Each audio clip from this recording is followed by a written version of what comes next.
My name is Stella Frost. I'm 32.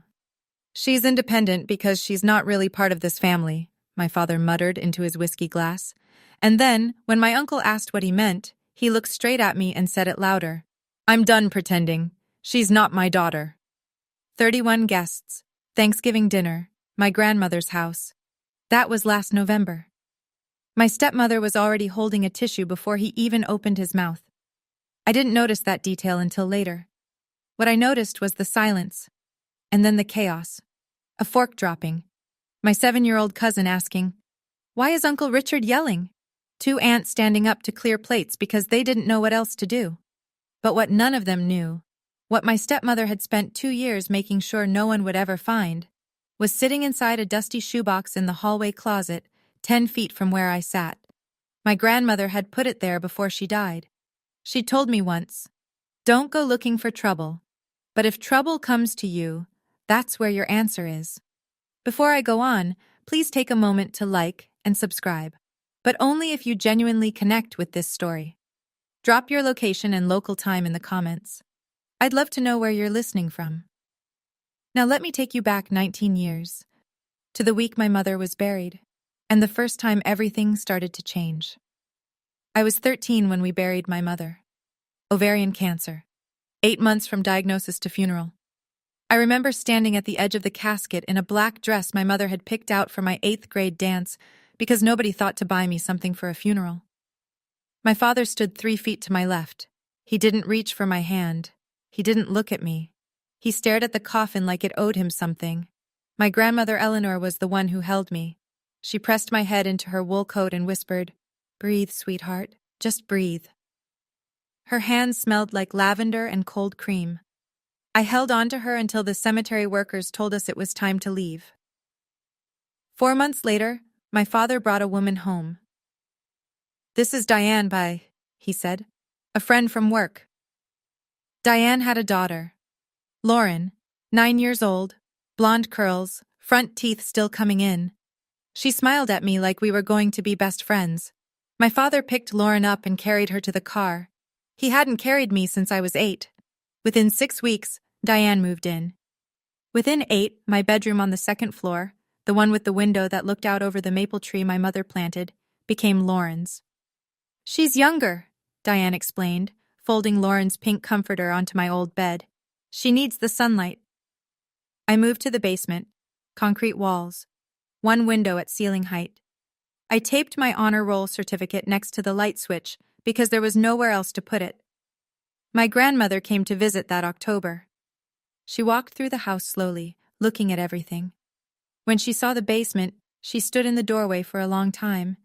Then she looked at me and said, very quietly, "Remember, this is my house. Nobody's pushing you out of it." I didn't understand what she meant. Not then. I was 15 the first time I heard it. Late on a Tuesday, school project kept me up past 11. I padded upstairs for water and stopped at the kitchen doorway because the light was on, and Diane's voice was low, careful, the voice she used when she wanted something. "Have you ever really looked at her, Richard?" My father was sitting at the table, beer in front of him, tie still on. "She doesn't have your jaw. She doesn't have your eyes." Silence. Just the refrigerator humming. "Margaret was lonely those years you traveled for work. You were gone 3-4 weeks at a time. A woman gets lonely, Richard." My mother's name in Diane's mouth sounded wrong, like a stranger wearing her clothes. My father said nothing. He didn't defend my mother. He didn't defend me. He just sat there, peeling the label off his beer, and let the words settle into him like rain into dry soil. From that night on, he stopped looking me in the eyes. I didn't know why. I thought I'd done something. I thought maybe I reminded him too much of Mom, that seeing my face hurt him. So I tried harder, cooked dinner 3 nights a week, kept my grades perfect, cleaned the kitchen without being asked, volunteered for every errand nobody wanted. None of it worked. And Diane kept planting, not to me, never to my face. She whispered to aunts at cookouts, dropped hints at Christmas, always indirect, always deniable. "Richard's been having such a hard time. He looks at Stella and just shuts down." I try to help, but it's not my place. She never said the words out loud. She didn't have to. She built the story like weather. Slow, steady, impossible to point at, but impossible to ignore. That Christmas, Lauren had 12 gifts under the tree. I had one, a scarf. The tag said from Dad, but the handwriting was Diane's. When I was 18, I asked my father for help with college. We were on the porch, a Sunday. He was reading the paper. I'd rehearsed the conversation 6 times in the basement mirror. Dad, I got into the nursing program at UConn. I was wondering if— I'll think about it, he said. Didn't look up. 1 week later, Diane announced at dinner that Lauren would be attending Whitfield Academy, a private prep school 40 minutes north. Full tuition, uniforms, a new laptop for orientation. My father smiled at Lauren across the table. You're going to do great, kiddo. I never got an answer about UConn. The silence was the answer. I took out federal loans, worked the cafeteria morning shift and the library closing shift, studied in between. 4 years of nursing school, and my father called me 3 times. Each call was the same question. When are you graduating? Not because he wanted to attend, because Diane wanted to know when I'd be fully out of the house. Graduation day, May 2015. I walked across the stage in a white coat. My father wasn't there. He and Diane had flown to Florida for Lauren's high school graduation the same week. They chose hers. But in the 3rd row, dead center, clapping louder than anyone in the auditorium, my grandmother. Afterward, she took me to lunch. Grilled cheese and tomato soup at the diner she'd been going to for 40 years. She slid a small box across the table. Inside was a gold pendant necklace. Simple, delicate, warm from her pocket. This was your mother's, she said. Wear it close. I've worn it every day since. I didn't know then that there was a tiny folded note hidden inside the pendant's locket clasp. I wouldn't learn about that for another 4 years, when my grandmother sat me down and told me the truth about everything. My grandmother died on a Thursday in March, 2 years before the Thanksgiving that changed everything. I found out 2 days late. My phone rang Saturday morning, Aunt Ruth, voice shaking. Honey, Eleanor passed Thursday night, peacefully, in her sleep. When's the funeral? Silence. Then. It was yesterday, Stella. I drove 6 hours.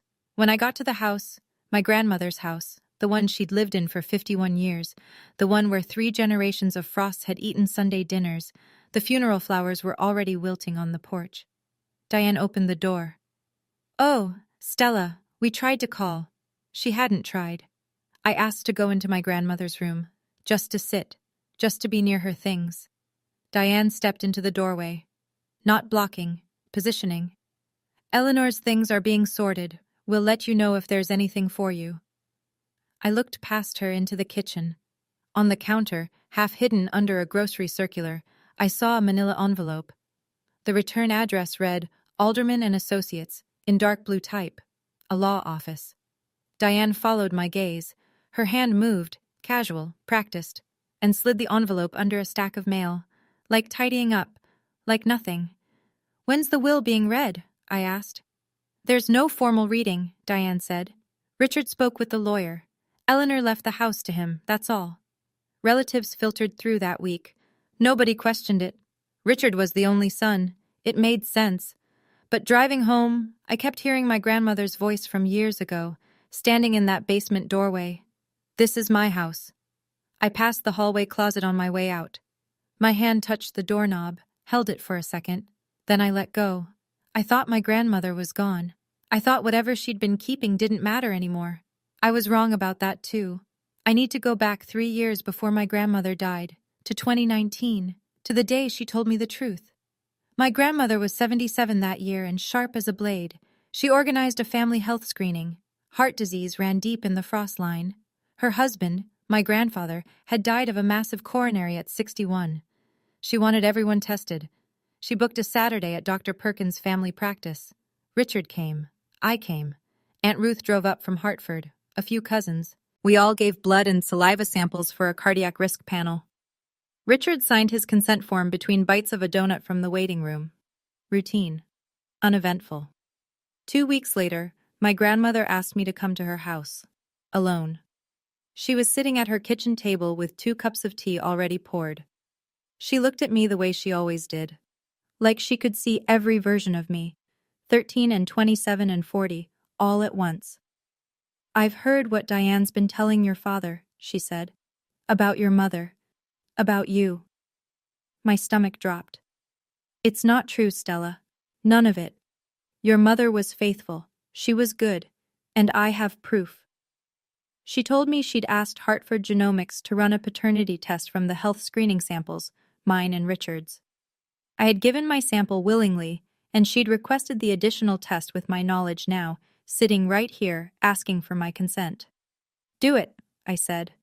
I didn't hesitate. 3 weeks later, the result came back. Probability of paternity, 99.998%. My grandmother sealed the result in an envelope with a letter she'd already written. She put both inside a blue shoebox, along with a photocopy of a document I didn't fully understand yet. She told me where she was hiding it, behind her old shoes in the hallway closet. "Don't go looking for trouble," she said, "but if trouble comes to you, that's where your answer is." She wanted to confront Diane herself. She had a plan, but she wanted to wait for the right time. "If we go to them now, Diane will spin it. She'll make your father choose, and right now, he'll choose her." My grandmother died before the right time came, and I kept my promise. I didn't open the box. I prayed I'd never have to. 3 weeks before last Thanksgiving, my phone buzzed with a text from Lauren. That alone was strange. Lauren and I weren't close. We weren't enemies either, just two people who'd lived parallel lives in the same house without ever really knowing each other. She texted me maybe twice a year. Birthday, Christmas. That was it. "Dad wants everyone there this year. Big dinner. He said to make sure you come." I read it 3 times. Something about the phrasing, "make sure you come," sat wrong. It sounded less like an invitation and more like a summons. I called Aunt Ruth that evening. "I got a strange text from Lauren," I said, "about Thanksgiving." Ruth was quiet for a moment, then, "I've been hearing things, Stella. Diane's been in Richard's ear more than usual, about you, about the house." "What about the house?" "A friend of mine, Gail, the realtor over on Birch Street, told me Diane called her last week, asked her to come do a walkthrough, evaluation." My stomach went cold. "She's trying to sell it." "She's trying something," Ruth said. I sat on my apartment floor and stared at the wall. The pieces started clicking together. Diane wanted the house sold. But if my grandmother's codicil mentioned me, and I was starting to believe it did, then Diane needed me out of the picture first. Not legally, emotionally. She needed me so humiliated, so broken, that I'd never come back to claim anything. "Eleanor told me about that box too," Ruth said quietly. "She said if things got bad enough, I should remind you." "I remember where it is." "Then go to Thanksgiving, Stella. But go early." I almost said no. I almost stayed home and let them have their dinner and their lies. "And Ruth?" "I'm coming too," she said. "I wasn't invited, but I'm coming, because I promised your grandmother." Thanksgiving Day. I pulled into the driveway at 2:30, a full half hour before guests were expected. The November air was sharp, and the house looked like a magazine cover.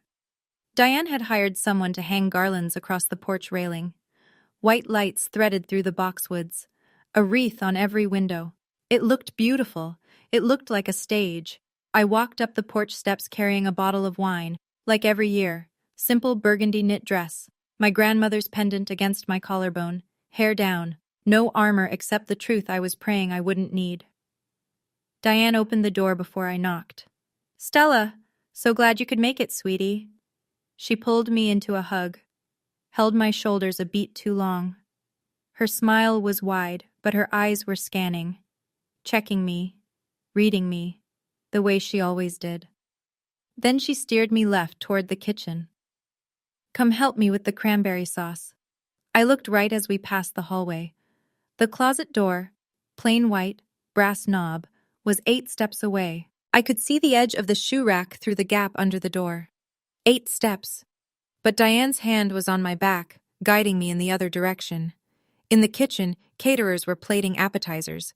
Diane had gone all out, chafing dishes, cloth napkins, real silver.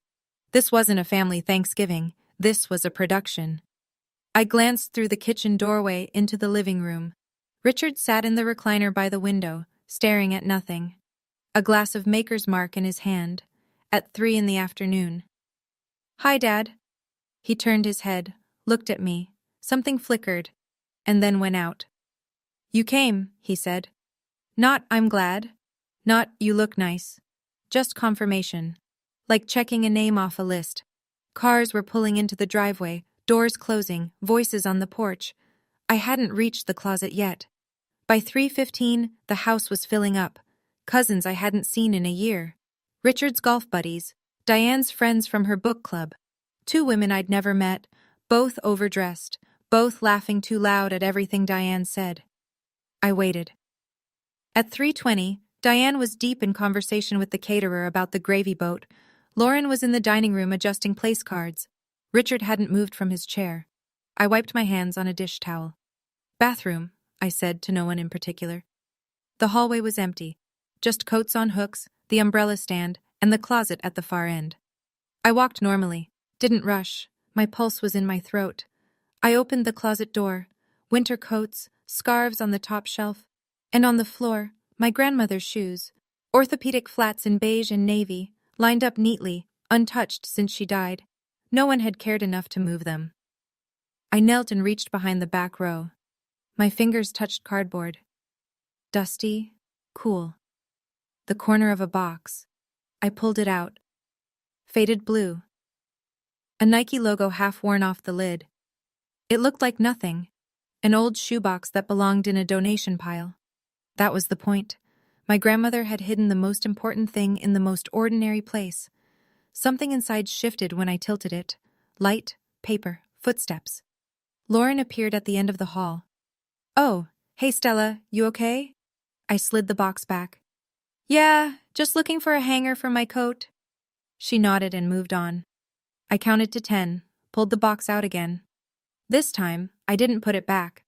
I tucked it behind my grandmother's old winter coat, the long wool one that still hung on the far hook, still carrying a ghost of her lavender perfume. I closed the closet door and walked back to the kitchen. Diane looked up from the stove. "You were gone a while." "Line for the bathroom." She studied me for 1 second, then turned back to the turkey. My heart was hammering, but the box was safe. And I was praying, hard, that I'd never have to open it. At 4 o'clock, Diane called everyone to the table, and I saw what she'd done. Place cards, calligraphed, cream cardstock with little gold leaves pressed into the corners. She must have spent hours on them, or paid someone to. Richard was at the head, Diane on his right, Lauren on his left, in the seat that, in my grandmother's time, had always belonged to the eldest child. I found my name at the far end, wedged between 7-year-old cousin Oliver and a woman named Brenda, who turned out to be Diane's Pilates instructor. 32 place settings. This wasn't a family dinner. This was a courtroom, and the jury was already seated. Aunt Ruth arrived at 4:05. I heard the front door open and Diane's voice go sharp for exactly 1 second before resetting to hostess mode. "Ruth, what a surprise!" "I'm sure it is," Ruth said. She was already pulling a chair from the hall closet area and wedging it between 2 cousins near the middle of the table. Nobody argued. You didn't argue with Ruth Calloway. She was 78, 5'2", and had a gaze that could stop traffic. Richard stood to say grace. He cleared his throat and gripped the back of his chair. "This house has been in our family for 3 generations. Mom would have wanted us all here." He paused. His eyes moved down the table, passed over me, and kept going. "Everyone who belongs here." I felt Ruth's eyes on me from 6 chairs away. Under the table, Diane's hand moved to Richard's forearm. A small squeeze. A nod so slight you'd miss it if you weren't watching. I was watching. Richard reached for his glass. His 4th whiskey. It wasn't even 4:30. Pastor Thompson, seated to Diane's right, special guest, folded his hands and bowed his head. Everyone bowed theirs. I didn't. I was looking at the hallway closet door. The turkey was carved. Plates were full. The noise of 32 people eating and talking settled over the table like a warm fog. For 45 minutes, nothing happened. Diane told a long story about Lauren's promotion. Regional manager at 23, the youngest in her company's history. Everyone clapped. Richard beamed. Then someone's wife, Carol, I think, married to Cousin Dennis, turned to me from across the table. "What about you, Stella? How's the hospital?" Before I could answer, Diane leaned in, sweet, helpful.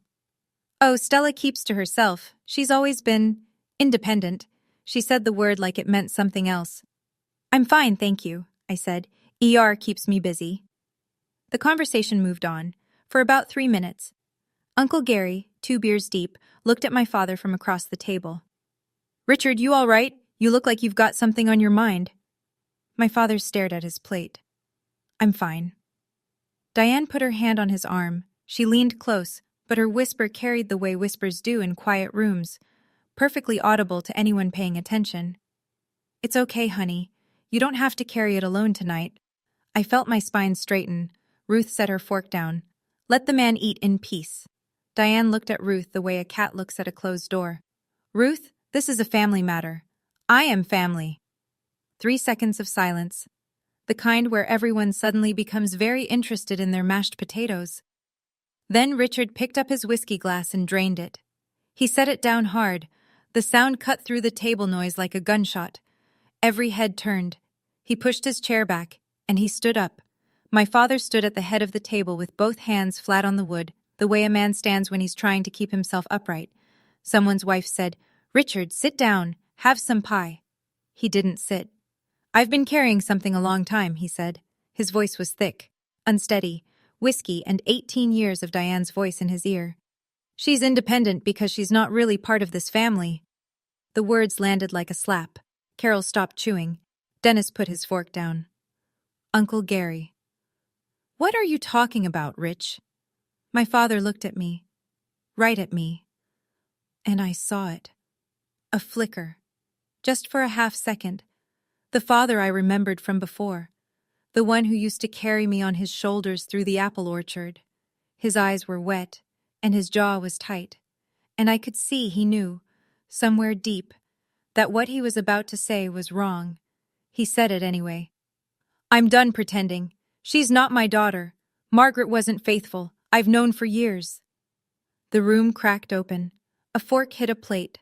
Oliver, 7 years old, sitting right next to me, tugged his mother's sleeve. "Why is Uncle Richard yelling?" 2 of my aunts stood up simultaneously and started clearing dishes. Not because it was time, because they didn't know what else to do with their hands. Someone near the end of the table, I didn't see who, slid a phone out and held it low under the table, recording or texting. I didn't know which. Uncle Gary pushed back from the table and walked out to the porch without a word. Diane pressed a tissue to her eye, and I realized, looking back, putting the pieces together, she'd had that tissue in her hand before my father even stood up. She'd been holding it the entire time. I sat frozen. 10 seconds, 15, the longest silence of my life. My hands trembled in my lap. My eyes burned. The whole room was watching me, waiting for me to cry, to scream, to run. Then I felt it. The pendant. My grandmother's necklace, warm against my chest. I put my napkin on the table. I pushed my chair back. The legs scraped against the hardwood, and in the silence, it sounded like a door opening. I stood up. My voice came out quieter than I expected. Steadier, too. Not because I was calm, because everything inside me had gone still the way the air goes still before a storm. "If we're being honest tonight, Dad, then let's all be honest." I stepped away from my chair. The room tracked me. 31 pairs of eyes, forks suspended, napkins frozen mid-dab. My shoes on the hardwood were the only sound. 1 step, 2 steps, past the empty chairs, past Cousin Dennis and his wife, past Diane's Pilates instructor, who was already reaching for her purse. "Stella, where are you going?" Diane's voice, still sweet, but underneath it, a hairline crack. I'd never heard that crack before. I didn't answer. The hallway closet was 10 steps away. I reached it in 8. I opened the door, and the smell of my grandmother hit me. Lavender and wool and the faint cedar of old shoe trees. I reached behind her winter coat. My fingers closed around the box. Dusty, light, ordinary. I held it against my chest and turned back toward the dining room. 31 faces, candlelight. The turkey half carved in the center of the table like some absurd centerpiece for the worst night of my life. Diane was standing now. What is that? No sweetness left. Her voice had gone flat, hard, and her eyes, fixed on the blue shoebox, went wide. She recognized it. I could see it. 2 years she'd spent searching this house after my grandmother died. Every drawer, every shelf, every closet. She'd found nothing because she'd been looking for something important, and my grandmother had hidden it inside something ordinary. Ruth spoke from her chair, voice low and even, the way she'd spoken to misbehaving students for 40 years. Diane, sit. Down. Diane didn't sit, but she didn't move forward either. I set the box on the table, between the cranberry sauce and the candles. I lifted the lid. On top, folded once, sealed in a clear plastic sleeve, a letter. My grandmother's handwriting. Shaky, unmistakable. Diane moved fast, not toward the box, toward the audience. She turned to the room with both palms up, tears already streaming.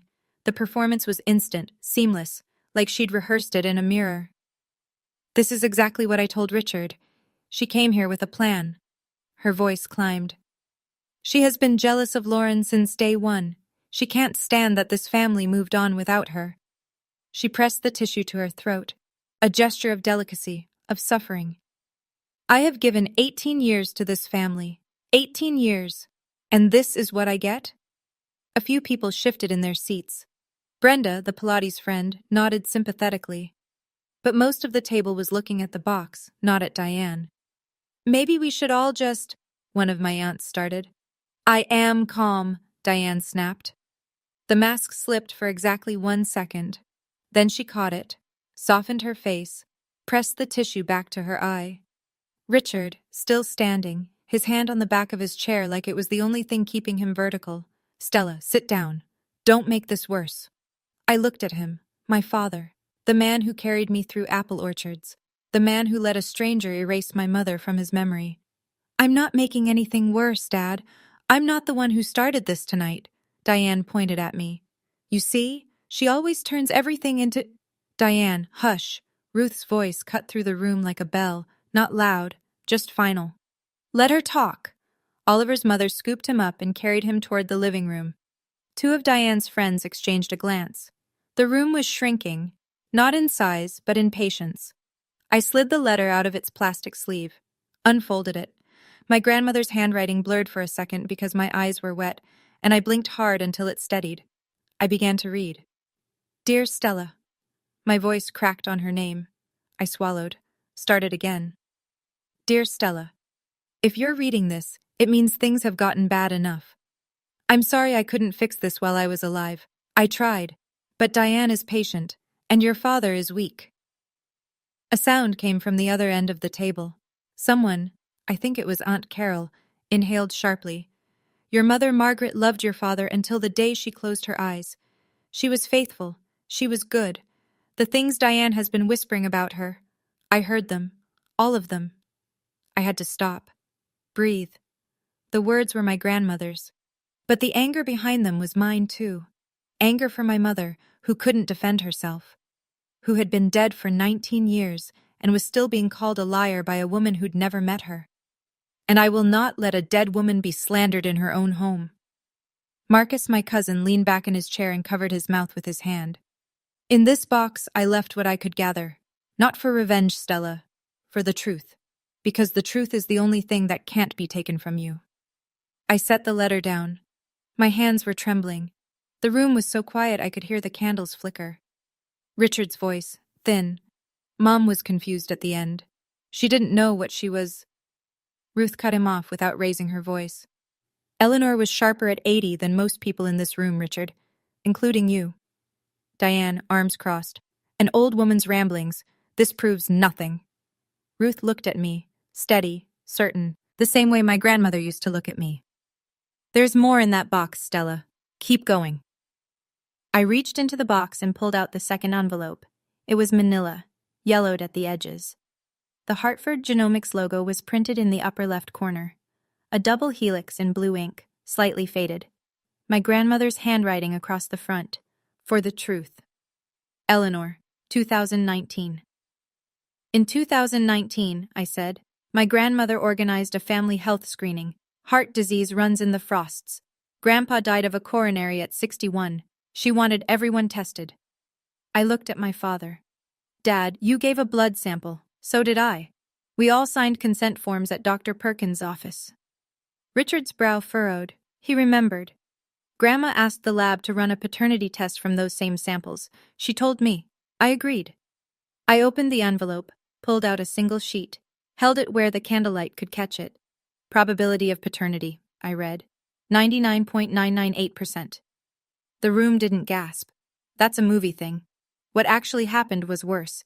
A slow, rolling silence, like the air being let out of something. Dennis leaned forward to see the paper.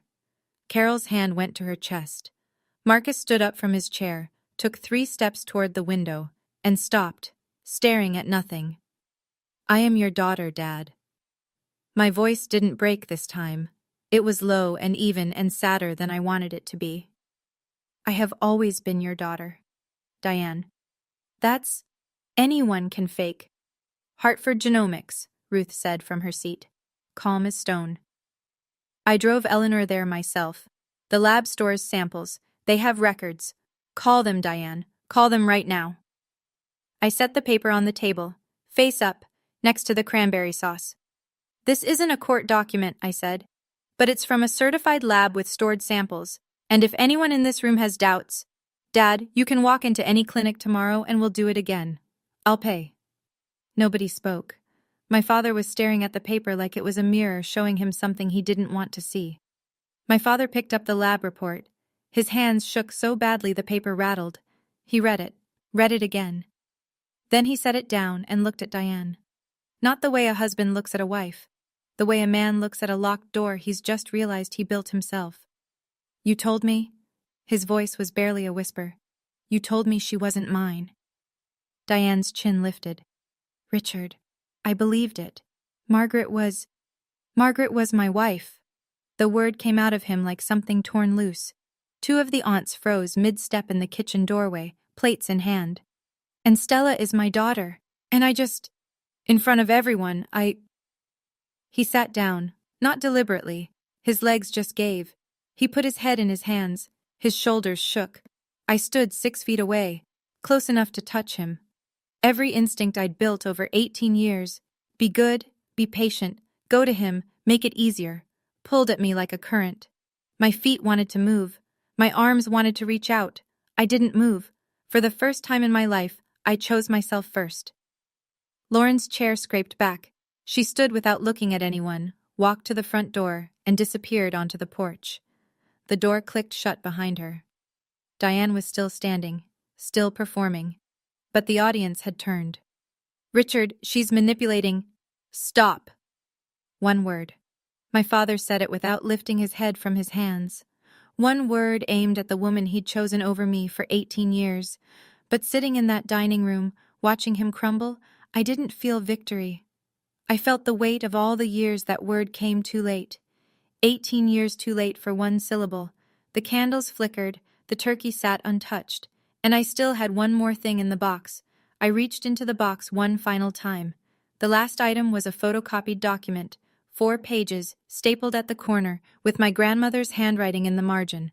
Original at Alderman and Associates. This is a copy, I said. The original is with my grandmother's lawyer, but this is what she wanted everyone to know. I read the relevant section aloud.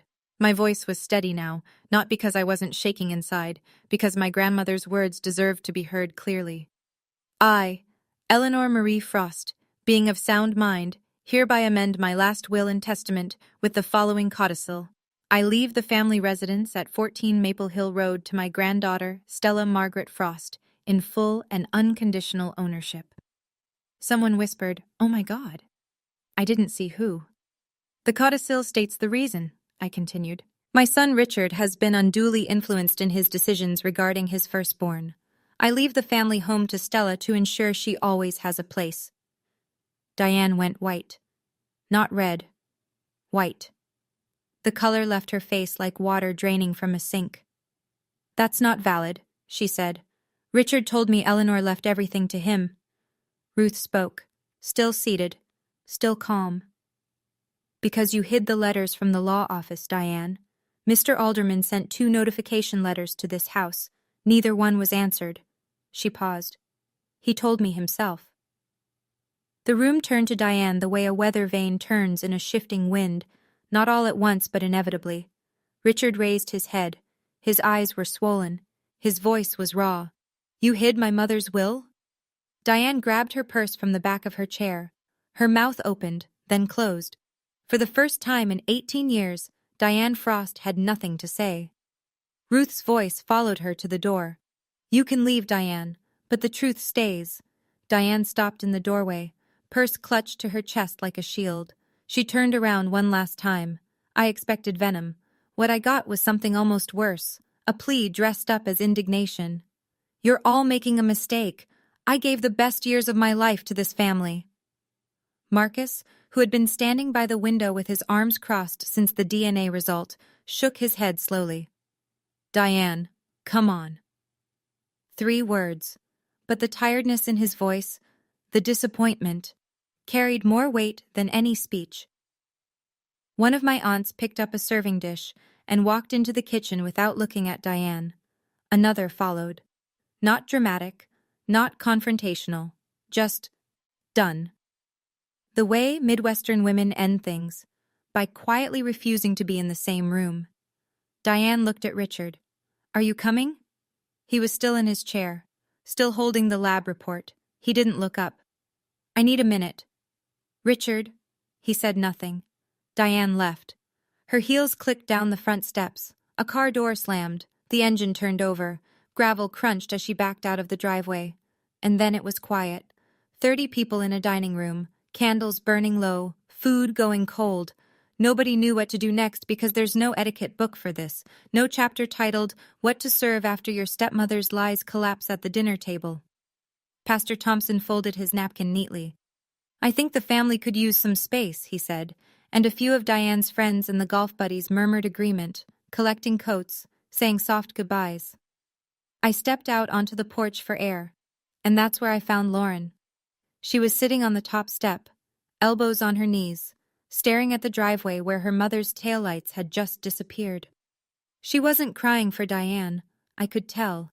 She was crying for the thing underneath, the realization that the life she'd been living, the family she thought she had been built on a foundation her mother had been pouring poison into for 18 years, and the foundation had just cracked. By 7 o'clock, the house was nearly empty. A few relatives lingered in the kitchen, wrapping leftovers in foil, speaking in low voices. Ruth washed dishes at the sink like it was any other Thursday. Steady hands, warm water, no wasted movement. I sat on the bottom step of the staircase with my phone in my hand. I'd already dialed the number printed on the codicil's cover page. Gerald Alderman, attorney at law. It rang 4 times.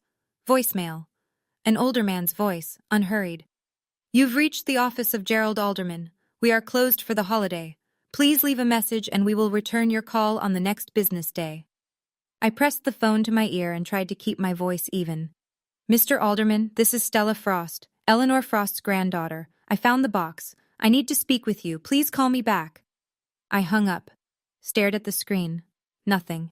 The confirmation would have to wait. Richard was still at the dining table, alone now. The place settings had been cleared around him, but he hadn't moved. He looked like a man sitting in the ruins of something he'd helped demolish. I walked past him toward the stairs. Stopped. I'm staying here tonight, Dad, in Grandma's room. We'll figure out the rest later. He looked up. His eyes were bloodshot and old, older than 58. Stella, Not tonight, Dad. I gripped the banister. Not tonight. I climbed the stairs to my grandmother's room, opened the door. Lavender. The quilt she'd had since 1987. On the bedside table, a framed photo of my mother, young and laughing in the backyard garden. Diane had stripped every other photo of Margaret from this house, but she'd never entered this room. I lay on my grandmother's bed, held the empty blue shoebox against my chest. It had done its job.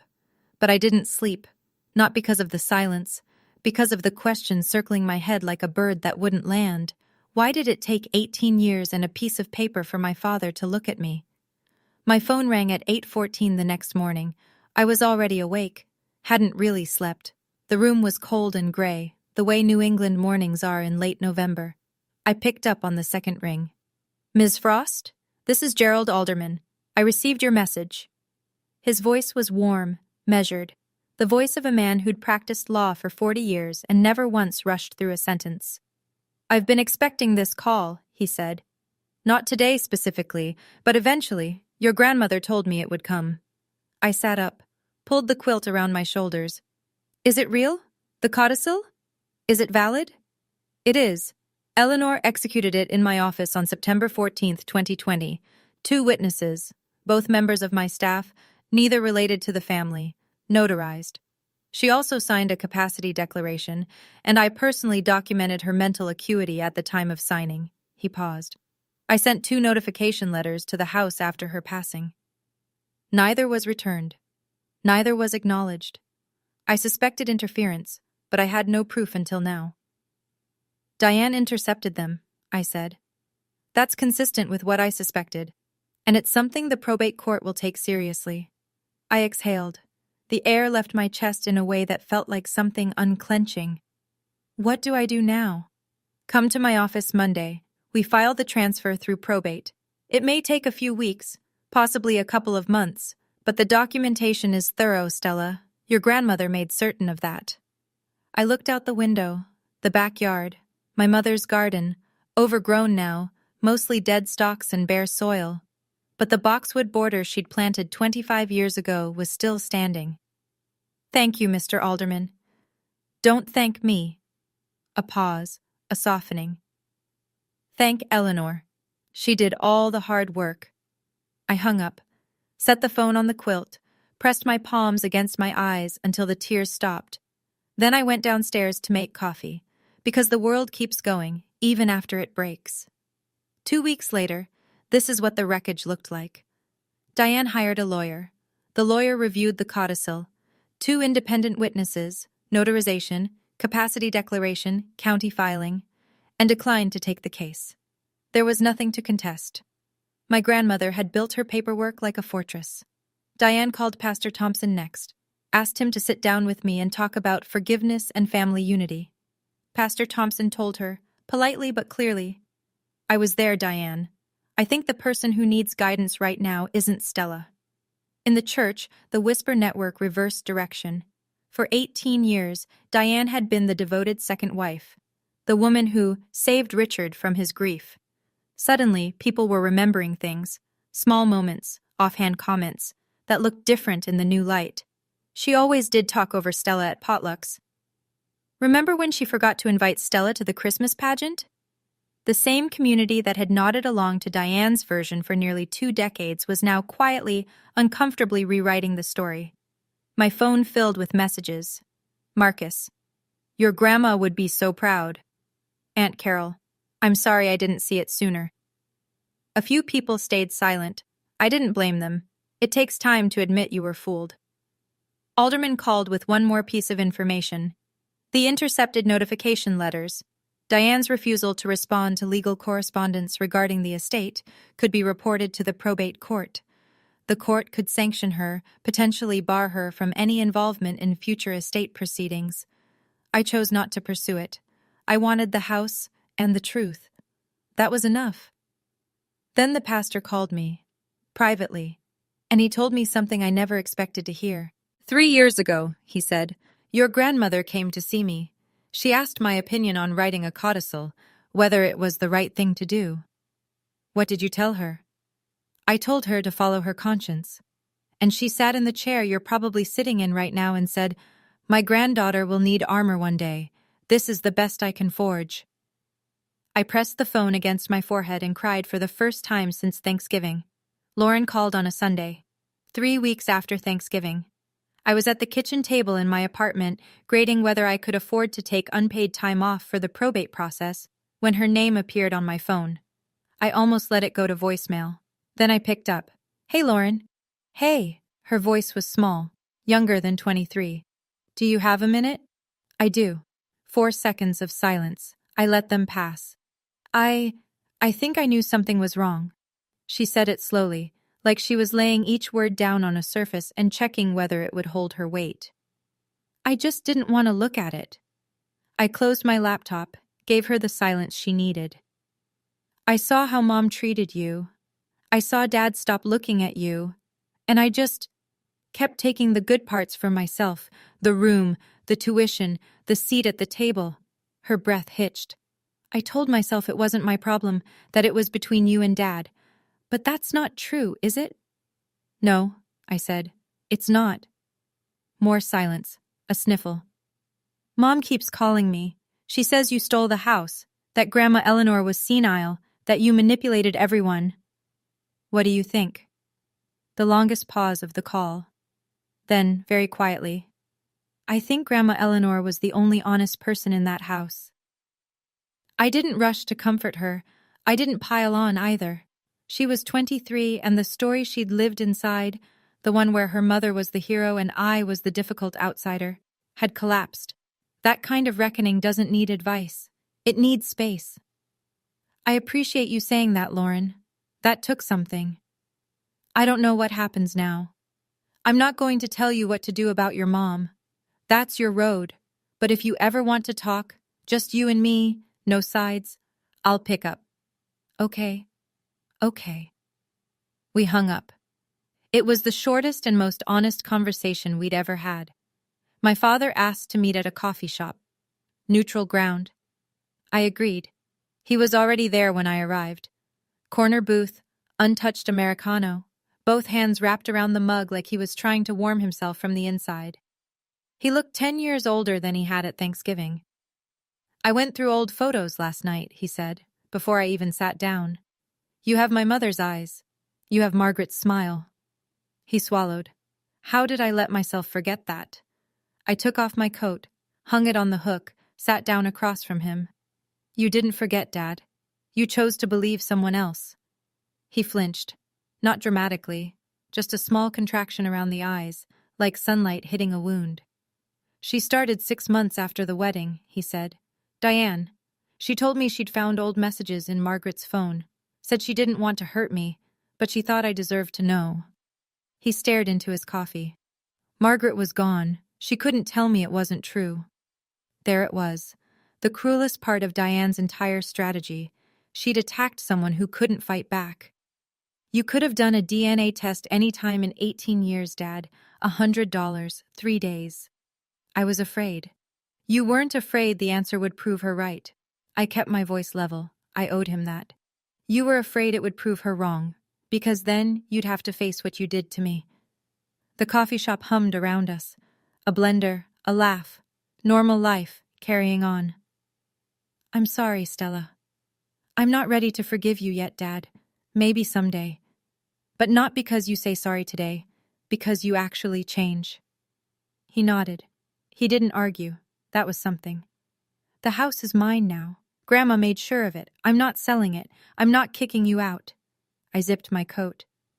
But Diane's lies are not welcome in that house anymore. And if you want to be in my life, you have to earn it, starting now. I left money for both coffees on the table, walked to the door, didn't look back, not out of cruelty, out of self-preservation. Because if I'd turned around and seen him crying, I might have sat back down and started the whole cycle again. And I was done with that cycle. 1 month after Thanksgiving, the probate paperwork was moving. Alderman said everything was straightforward. A few more weeks, maybe 2 months, and the title transfer would be final.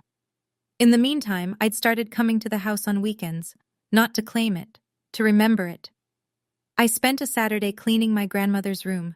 In the closet, I found 3 shoeboxes, the ordinary kind, not the blue one, filled with photographs. Stella at 2, on Richard's shoulders at the county fair, Margaret in the garden, dirt on her knees, laughing at whoever was behind the camera, Eleanor holding me on graduation day, her face split into the widest grin I'd ever seen on her. I carried the photos downstairs. The living room wall, the one above the fireplace, was bare. Diane had replaced every family photo with her own choices years ago, landscapes, generic prints, nothing with a face. I hung Margaret's photo first, center of the wall. My mother, 30 years old, standing in the backyard with sunlight in her hair. Then Eleanor beside her. Two women who loved me when the world made it hard to. I called Ruth from the kitchen. Thank you, Aunt Ruth, for keeping your promise. Oh, hush. Her voice cracked anyway. She'd be so proud, sweetheart. You didn't just stand up for yourself. You stood up for Margaret, too. Richard was still in the house, sleeping on the ground floor. Stella's condition. Diane does not set foot in this home. He'd agreed without argument. He'd started seeing a therapist. Pastor Thompson had made the referral. Whether it would change anything, I didn't know. That was his road. I sat on the porch that evening. December cold. Hot tea. The same porch where my grandmother had sat for 51 years. In her nightstand drawer I'd found one last piece of paper. Not a legal document. Not evidence. Just a note in her handwriting. Stella, the house is just wood and walls. You are the home. Love, Grandma. I folded it up and put it in my wallet, behind my driver's license, where I could feel it every time I reached for something ordinary. I didn't win that night. There's no winning when your father calls you a stranger in front of your whole family. But I stopped losing. I stopped letting silence be mistaken for acceptance. I stopped letting someone else's lies define who I am. I stopped setting myself on fire to keep their house warm, and it turned out the house was mine all along. If you're listening to this and you recognize something, the favoritism, the whispers, the feeling of being erased inside your own family, I want you to know you're not crazy. It's real, and you don't have to earn the love you were owed from birth. My grandmother taught me that. Not with a lecture, not with a confrontation, with a blue shoebox hidden behind her old shoes, with a letter that defended my dead mother's honor, with the truth she was brave enough to save when I was too young to save it myself. Here's what I've learned, now that the dust has settled and I can see clearly. Time is not forgiveness. Forgiveness requires change. And boundaries aren't walls. They're doors with locks. You decide who gets the key. I still love my father. I'm learning whether I can forgive him. Some days I think yes. Some days I sit on my grandmother's porch and I'm 13 again, standing at a grave, and forgiveness feels like a foreign language. But I'm never again going to beg someone to love me back. This is my house now. 3 generations of Frost women held on to it. My grandmother, my mother, and now me. And for the first time in 18 years, I belong somewhere. If Stella's story reminded you of someone, or of yourself, drop a comment. I set my boundary. And if you think someone needs to hear this tonight, share it with them. There's another story waiting for you in the description, about a mother who showed up at her daughter's wedding with the truth nobody expected. I'll see you there.